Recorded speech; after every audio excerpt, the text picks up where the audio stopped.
Vigil of St. James. Here again in Suffolk, England.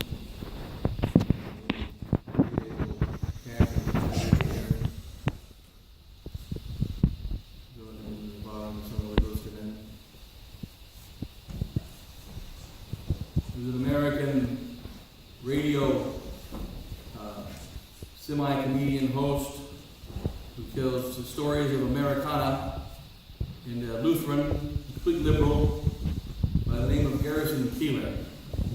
And Garrison Keillor is still alive now, he's about 102 or something, but he's still doing his little radio show about a tone in America that doesn't exist, in which he focuses on the aspects of Americana, Lake Wobegon, Minnesota. And in that church, he's a Lutheran, but in that town there's a Catholic church.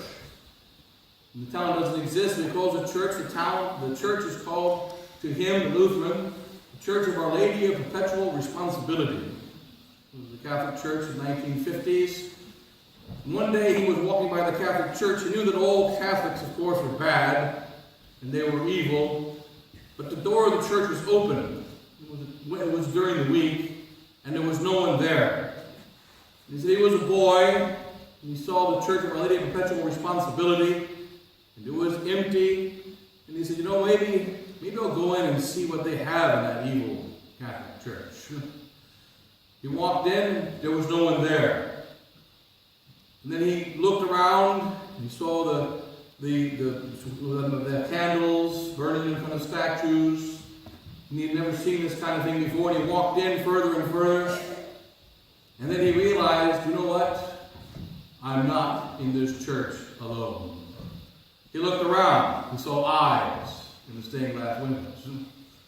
He saw eyes in the statues.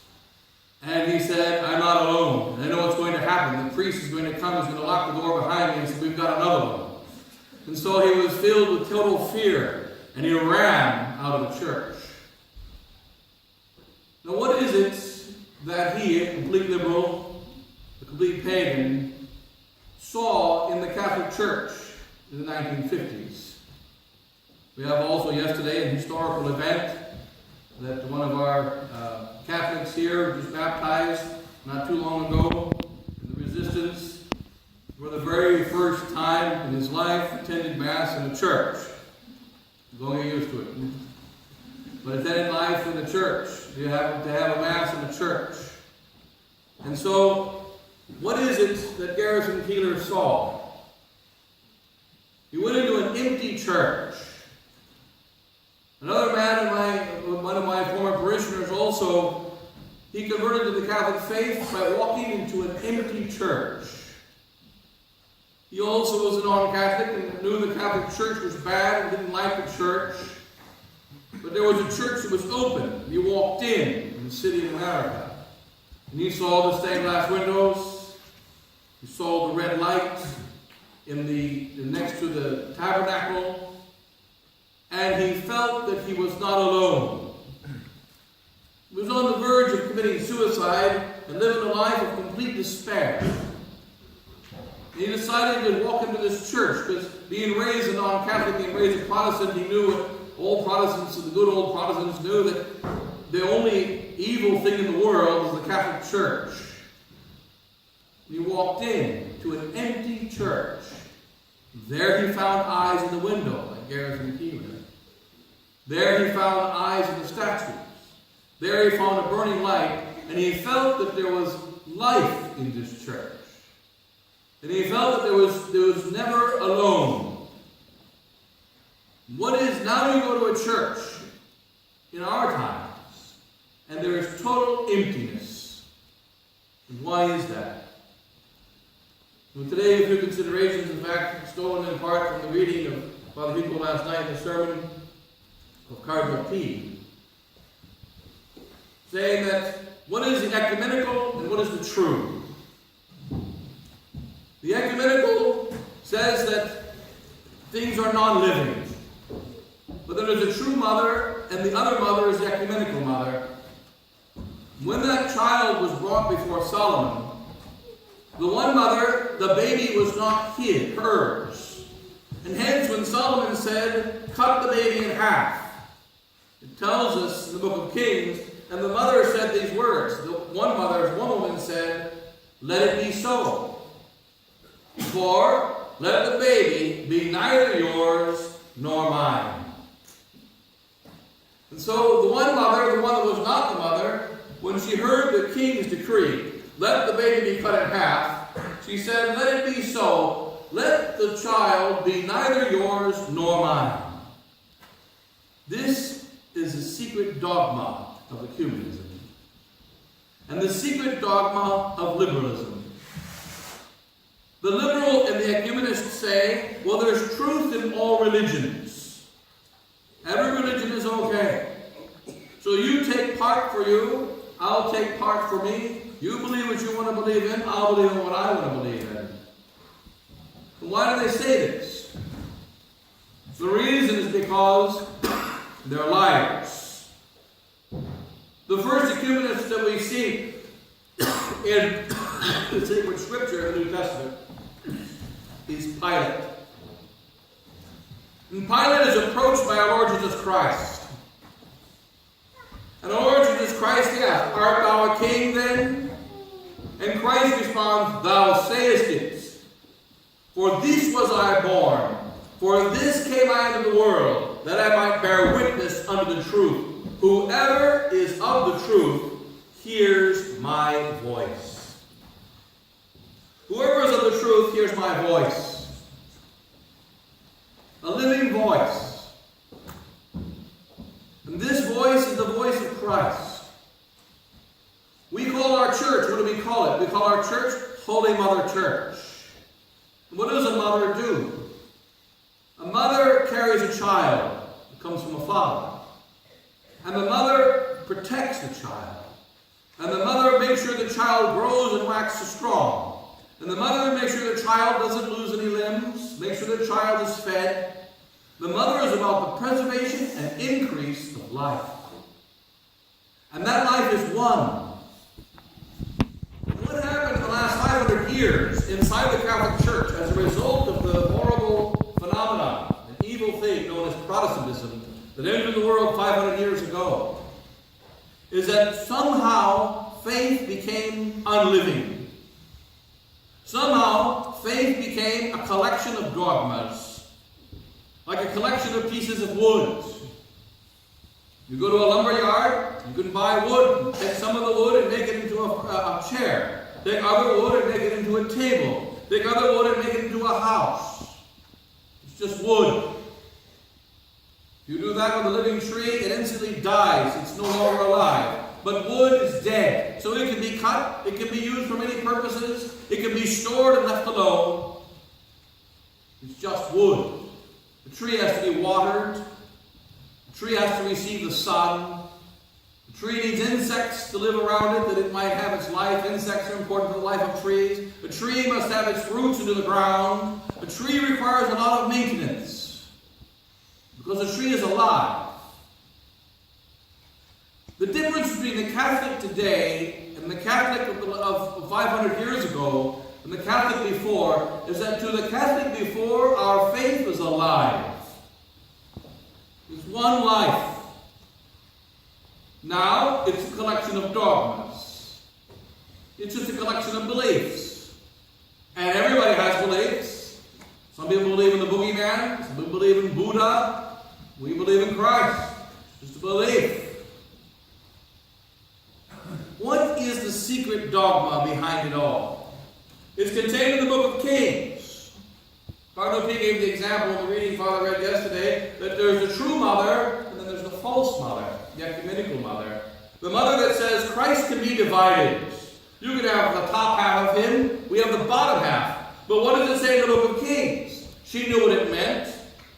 If we divide the baby, there will be no baby. If we divide the baby, there shall be only rotting and decaying flesh. Therefore the woman mother said, let the baby be divided, so that I shall neither have a child nor thee. She once had a child, and her child is dead. And this is the state of every soul in the state of mortal sin. They had a child. They had the divine life. They had the truth. And then they killed it. They killed it.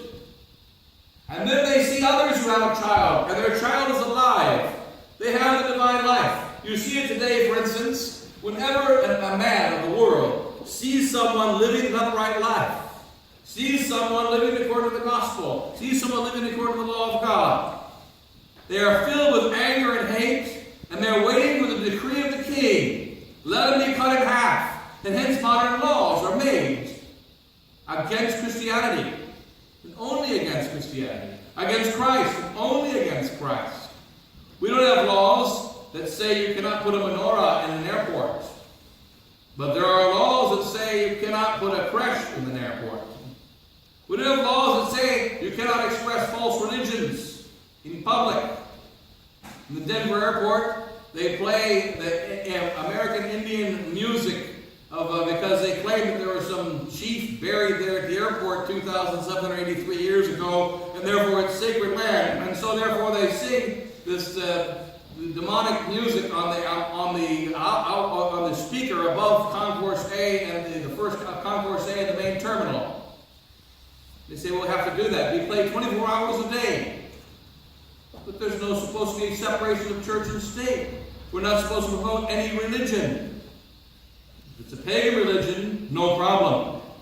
But if it's Christ, it must be cut in half.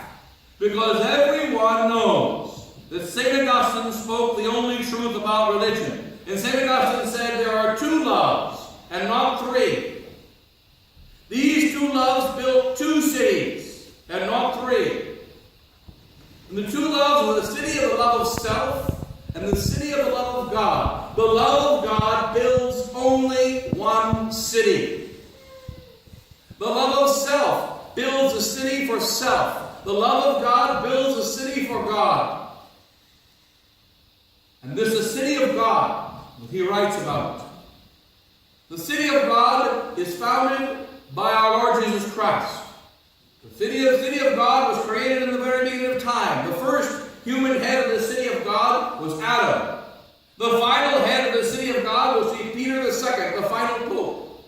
And this city of God will exist from the beginning of time, when it started with the creation of Adam, until the very end of time. And it is a city of the love of God, which is to be built on this earth. The city of the love of God. What is it that makes our city sacred? The city of the love of God. Not the city of the love of man. So what we have is a world in which the love of God is being wiped out. And even Catholics, we're supposed to know, love, and serve God. Catholics are seeing the truth only as something dead. It's not dead. It's alive. You go into a church before Vatican II. You go into a church like this one, and you see life. You go into a modern church, and you see death. It is visible. They are sterile. They are cold. They are empty. In fact, it's interesting now. It's quite noticeable when you see the throwback churches. We have now churches built in the very recent years, which have old characteristics. One of them, for instance, built by Cardinal Burke, who's now very famous. Cardinal Burke, because the American cardinal was anti-liberal, and he was going to be exiled by Pope Francis to the island of Guam in the middle of nowhere to minister to the Gooneybergs. And so Cardinal Burke, being punished because he questioned the Pope, he built a big and beautiful basilica in La Crosse, Wisconsin, just south of La Crosse, actually only about a 40-minute drive from our old seminary in America. Massive place. He tried to build it in the style of like a Roman basilica. But if you go into it, you'll see marble floors, you'll see the dome, and you'll see the walls. It reminds you of a Roman basilica. It reminds you a little bit of St. Peter's in Rome. But what stands out when you walk into this building is that it's like a mausoleum. It's cold and it's dead. They tried to build it in the old style, even though for the new Mass. Tried to build it with beautiful colors. Tried to build it in such a way that it would look a lot like an old-style church. And there are many churches actually being built like this throughout the world. At least some. The United States, I'm sure over here as well. Building some of these throwback churches, like 1950s diners that are being remade in the United States. They put the red plastic covers, so it looks like a 1950s diner, only it's not a 1950s diner. They're still serving modern food, which they didn't serve in the 50s. They're serving modern people who do nothing like the 1950s, but it looks a little bit like the 1950s, kind of.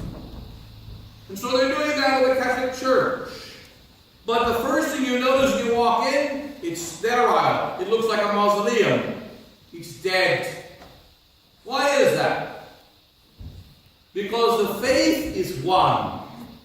And the faith is alive.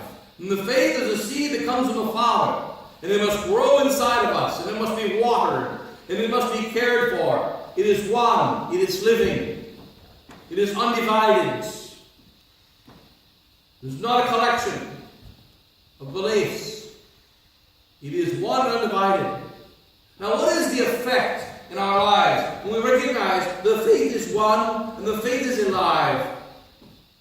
One of the first automatic effects, when you are walking and you cut your finger, the immediate reaction is to remove your hand back. Put a Band-Aid on it. Treat it delicately. Because we don't want to be cut. And why do we not want to be cut? Because we are alive. If we were dead, you can take stone and cut it into pieces. You can take wood and cut it into pieces. It's no problem. But because we are alive, we don't allow this. The more living faith is to us, the more alive it is, the more sensitive we are to every attack against the truth. We see people who have diabetes, they lose their sensitivity. They can no longer feel their feet. You can even cut their feet and not make it, not know. Father Kramer, for instance, was going to come to our first conference in August of 2012 at Resistance. And on the way to go to the airport, he cut his feet. And he didn't know it. And he was walking around the apartment in Ireland, and as he was cutting, he realized his blood was all over the apartment. His feet were all cut to pieces. He didn't even know it. Then he had to tape his feet up. So that if the more that we go to death, the less our feeling is, the less our sensitivity is.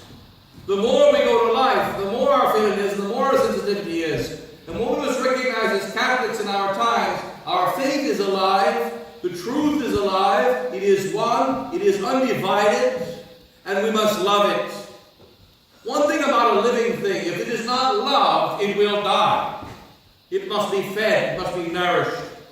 We must recognize that our faith is alive, and it must be loved. Our faith must be nourished. Therefore, we say our prayers each day. Therefore, we read the Catechism and do study of our faith. Therefore, we read and hear a few things about the life of the saints and the things of God. Because our faith is alive, and we want to keep it alive. We want the spirit of that faith to enter inside of us and to grow. Now, as the faith grows, you will notice that it doesn't add fingers. It doesn't add toes. It doesn't add heads. It simply increases. So likewise, as our faith grows, there can be no new dogmas. And if our faith is growing, there's no removal of fingers, no removal of toes. And hence, there is no removal or diminishing of truth. And how are we to treat that faith? As members of Holy Mother Church. And as members of Holy Mother Church, we love the truth. We carry it in our arms. We protect it from the attacks of the enemies, from the attacks of insects, from the attacks of bugs, from the attacks of disease, from the attacks of the outside. And we make it to grow and to wax strong. And we're very careful in our presentation of it. And that is why our ancestors, they were not told what to do.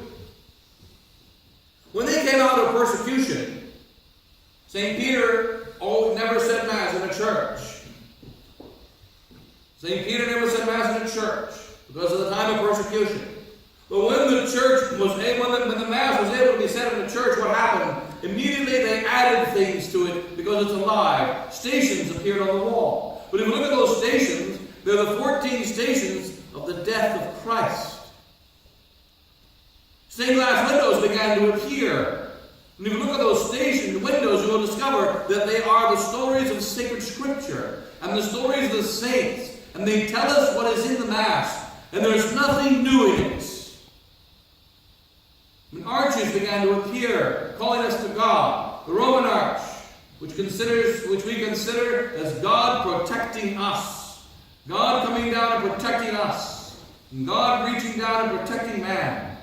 And we depend everything from Him. The Gothic arch says the different focus of man lifting his mind and heart to God. And every single thing in the church calls to our faith. Everything in it speaks of something which is already in the gospel, already in the creed. And there is no addition, and there is no subtraction. There is only a growth, and paint appears on the walls. Reredos rise behind the altar. All of them speaking of the Christ. One altar that we received in Colorado, a 40-foot tall altar we got from a church in Chicago that was sold by the Catholic Church. And then they all had this scene of the Annunciation on one side, the resurrection on the other, and the crucifixion, of course, in the middle. And the Annunciation scene, when they sold the church, when the prisoners came and took out the Annunciation scene of marble and brought it to his house. Save it from the Protestants, and the church was sold to. Couldn't take much else. When he found the church was sold, not official Catholic, and that the altar was going to go back into a Catholic church, he found us. Said, I have a piece of marble that goes to your altar. And he brought it back. So the altar was complete again. Because the faith is living, and the faith grows and increases, and the faith gives life. And what is happening to souls today is that we are not considering that in our hearts. And if the faith is give life, what does Christ say? What is His command? Increase and multiply. Hence there must be inside of us the fire to spread that divine truth, the fire to spread that divine love, and a fire that with passion fights against any attack against that divine truth and against that divine love. Because the child cannot be slain. Which is why Cardinal P says in his commentary, the true mother, when she realized the child was going to be cut in half, and the true mother, when the child was going to be killed, the true mother said, let the child live. Let the child live. Because her focus was on the child. So likewise, if we are Catholics, and we are followers of Christ, we must focus on the child, which is our Lord Jesus Christ, the living and divine truth, who is in my breast, who is in my heart, who is in my soul. And if anything attacks that truth, we defend it. If we are cut in half, no problem. But that truth cannot be cut in half. Our focus is only on that, and that truth cannot be lost. And that no matter what, we're ready to give up anything, so long as that truth is preserved. That mother was ready to give up the life that she longed to live with that child. She was ready to give up the name of the child being after her name, so long as the child lived. We must therefore be ready to give up anything to preserve our Holy Roman Catholic faith. And this cannot be done if we don't realize it is alive. It must be loved. It must be nourished. It must be increased. And it must be the central focus of all of our life. And then we can never fall into the trap of humanism. And even pagans recognize that. Like Garrison Keeler walking into the church. This church is different. I don't see a priest. I don't see people in the church. But I have eyes looking at me everywhere. There's a burning candle. And there is life here. And this church is never empty. A church that has faith is never empty. And a church without faith is always empty. And we must make sure that the true faith is in us. And therefore we have to fight hard for it. What do the enemies say? Why do you fight over faith? Why do you fight over faith? All that matters, for instance, amongst us in Catholic tradition, all that matters is the Latin Mass. What difference does it make about faith? The Mass is the center of the faith. And without the faith, the Mass has no place. It only belongs inside of the faith. It doesn't belong anywhere else. Heretics celebrate the Mass. The enemies of God celebrate the Mass.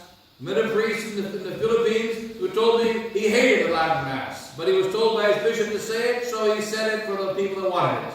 Another one told me he didn't believe in the real presence. He didn't believe Christ was there, but he said the Latin Mass. And so, is it just about the Mass? No. It's about the faith.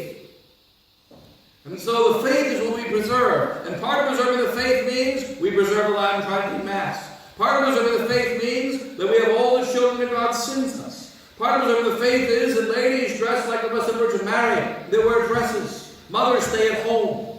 Part of the faith is that men are the head of the family. Part of the faith is that we follow the Ten Commandments. And to us, since the faith is alive, we accept all the truth and we reject the error of evolution. We reject the errors condemned by the church.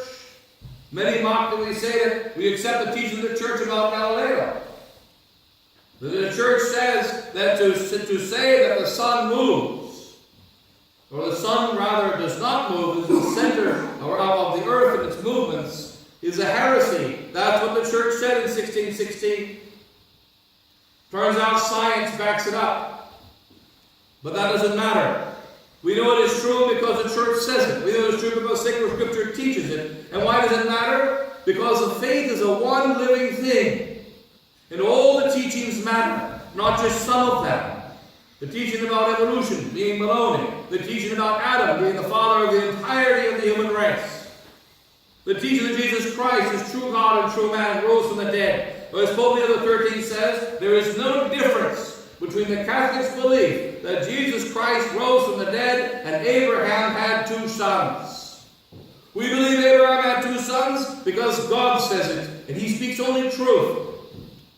And he speaks perfect truth, and he accepts only perfect truth. So if he says Abraham had 2 sons, he had 2 sons. If the Son of God became man, the Son of God became man, died on the cross for our sins. There are 12 sons of Israel. We believe all these things.